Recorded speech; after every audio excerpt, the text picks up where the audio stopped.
Hello students, welcome to Topper Stone. तो आज की इस वीडियो के अंदर हम बात करने वाले हैं क्लास 8th का chapter number 3 synthetic fibres and plastic, उसका next topic plastics and the environment. ठीक है, तो लास्ट की वीडियो के अंदर हमने इसके बारे में देखा था प्रॉपर्टीज़ क्या होती हैं प्लास्टिक की, क्या कैरेक्टरिस्टिक्स होती हैं। तो आज हम न्यू टॉपिक देख रहे हैं प्लास्टिक्स एंड द एनवायरनमेंट। सो अगर आप हमारे चैनल पर न्यू है तो चैनल को सब्सक्राइब कर दें और बेल आइकन को जरूर प्रेस करें, जिससे आपको आने वाली सारी लेटेस्ट नोटिफिकेशंस मिल सके और वीडियो को पूरा एंड तक देखें। ठीक है, जिससे आपको कोई भी टॉपिक मिस ना हो। तो चलिए स्टार्ट करते हैं आज की वीडियो से। Plastics and the environment. When we go to the market, we get usually things wrapped in the plastic or packed in the polythene bags. जब भी आप मार्केट जाते हैं तो आपको कोई भी चीज़ खरीदनी होती है तो आपको वो प्लास्टिक की चीज़ में ही देते हैं। ठीक है, चाहे वो पॉलीथीन बैग हो, प्लास्टिक का, या फिर कोई और भी चीज़ हो। ठीक है, that is one reason why plastic waste keeping getting accumulated in our homes. ठीक है, इसकी वजह से क्या होता है कि हमारे घर में काफ़ी कुछ प्लास्टिक की चीज़ें जो है वो एज अ वेस्ट इकट्ठी हो जाती हैं। Ultimately plastic finds it's way in the garbage. ठीक है, तो लास्ट में क्या होता है, उसे हमें बाहर ही फेंकना पड़ता है, एक तरह का वेस्ट ही होता है वो।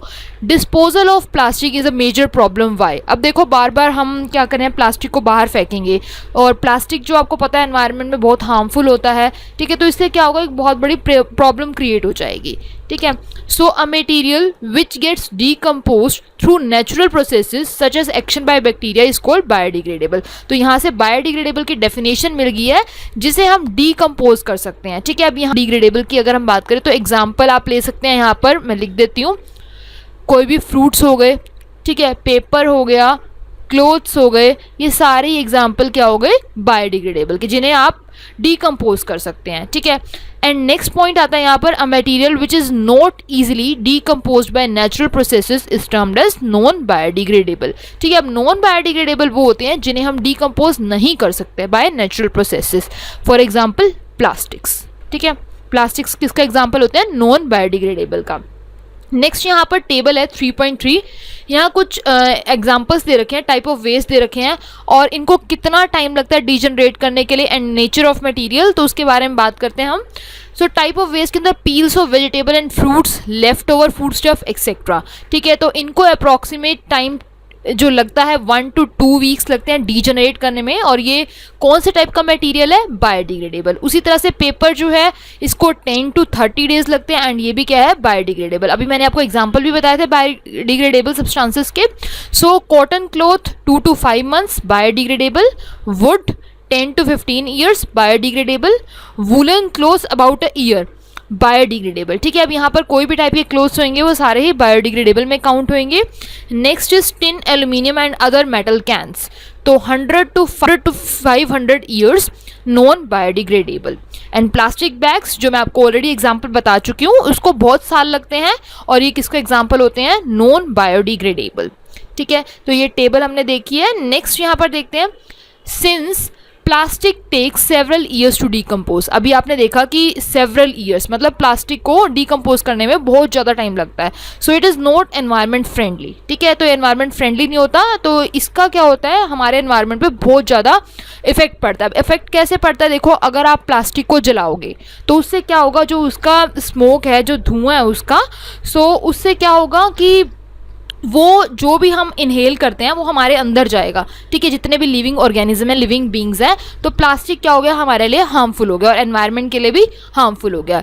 It causes environmental pollution. ठीक है, besides the burning process in the synthetic material is quite slow and it does not get completely burned easily.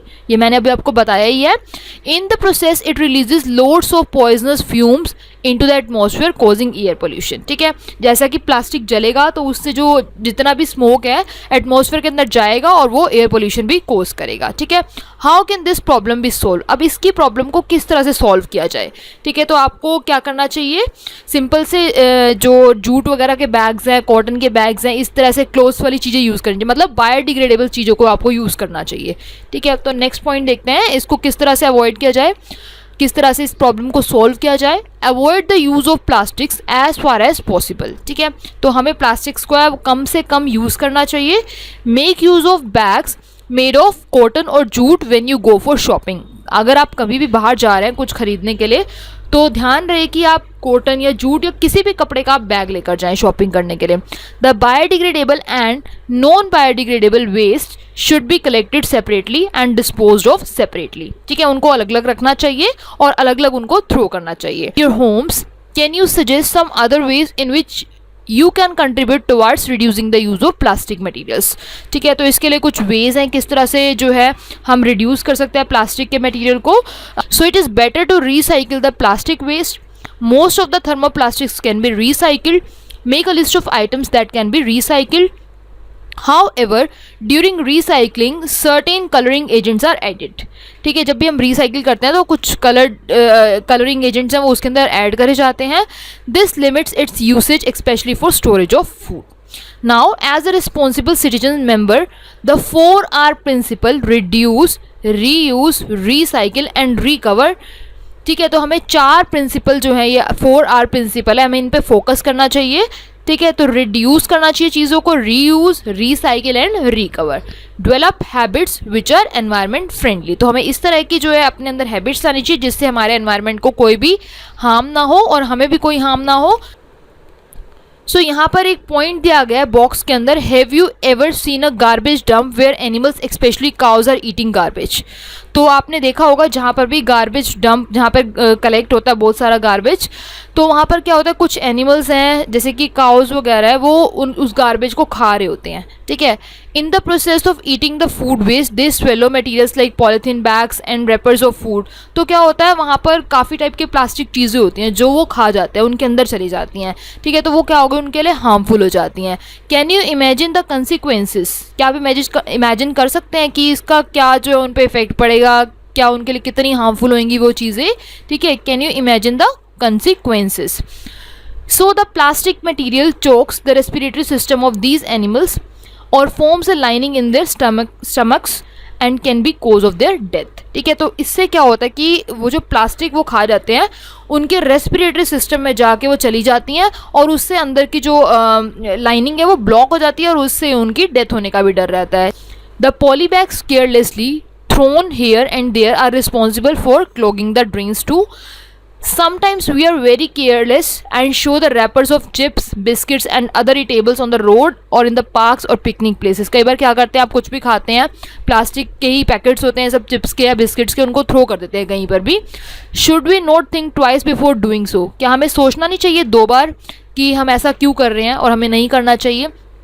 As a responsible citizen, what measures do you suggest to keep public places clean and free of plastic? ठीक है, तो हम बहुत सारी चीज़ें दिमाग में ला सकते हैं, सोच सकते हैं कि हमें ये चीज़ें नहीं करनी चाहिए. ठीक है, सो यहाँ पर एक पॉइंट और लिखा गया है, fibre wise do not throw plastic bags in the water bodies और ऑन द रोड. तो हमें कभी भी प्लास्टिक को जो थ्रो नहीं करना चाहिए कभी भी रोड पर. Take a cotton carry bag और a jute bag while going for shopping. तो यहाँ पर कुछ पॉइंट्स दिए गए हैं कि हमें ये जो चीज़ें हैं अपनानी चाहिए सारे प्लास्टिक के यूज़ को दूर करने के लिए. So try to minimise the use of plastic materials. Example, use a steel lunch box instead of a plastic one. तो हमें स्टील का जो है स्टील के मटीरियल का लंच बॉक्स यूज़ करना चाहिए as compare to plastic material. So आज की वीडियो के लिए इतना ही. आज की वीडियो के अंदर हमने जो है ये चैप्टर को पूरा फिनिश किया है, पूरा कंप्लीट किया है, synthetic fibres and plastics. So thank you for watching this video. अगर आपको ये वीडियो अच्छी लगी तो please like, share and comment. And next videos के अंदर हम जो है इसके NCERT सॉल्यूशंस देखेंगे.